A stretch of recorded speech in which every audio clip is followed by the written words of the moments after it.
Important note, this video is not financial advice. Always do your own research before making any investment decision. Past performance does not guarantee future results. Here's your market briefing from Rumour with AI. The crypto listing boom has officially hit the brakes. Grayscale has delayed its initial public offering until the fourth quarter of 2026.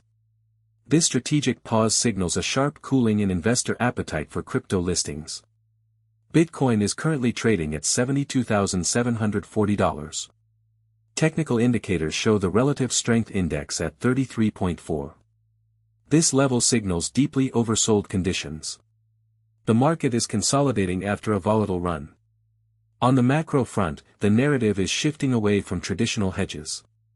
JPMorgan analysts, led by Nikolaos Panagurtsoglou, report that the debasement trade is cooling. Demand for both Bitcoin and gold is waning. Investors are pivoting capital toward AI infrastructure. Geopolitical risks are fading from the forefront. The focus is now on technological growth rather than currency devaluation. This shift occurs against a backdrop of profound institutional change.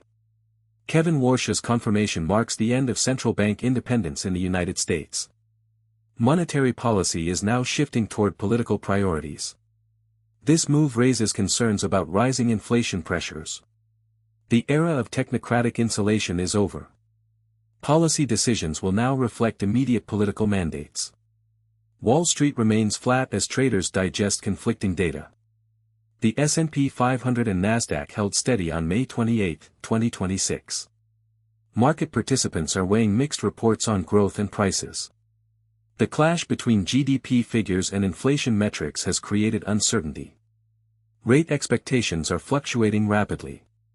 Traders are waiting for clearer signals from the Federal Reserve. In related news, the debate over digital credit continues.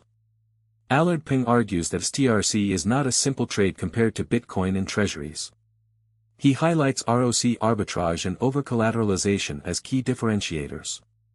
This challenges the thesis that digital credit is an easy alpha source.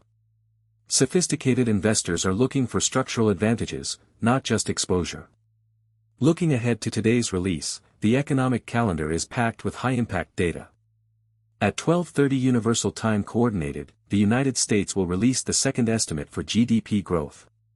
The forecast stands at 2%, a significant jump from the previous 0.5%.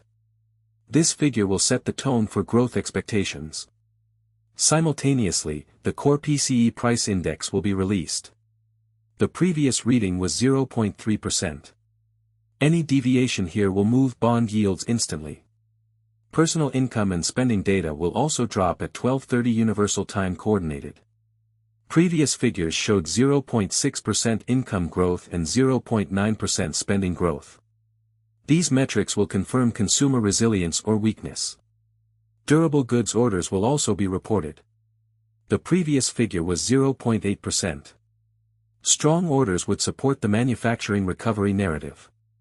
Weakness would reinforce the soft landing concerns. In Europe, inflation data from Germany, France, and Italy will provide regional context. Japan's consumer confidence at 5 o'clock Universal Time Coordinated and India's GDP at 10:30 Universal Time Coordinated will offer global growth insights.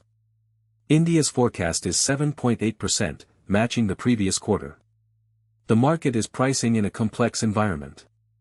Policy shifts, tech pivots, and data surprises are colliding. Investors must navigate these conflicting signals carefully. The next few hours will define the short-term trend. That's your market briefing. Follow Rumour with AI for daily market intelligence.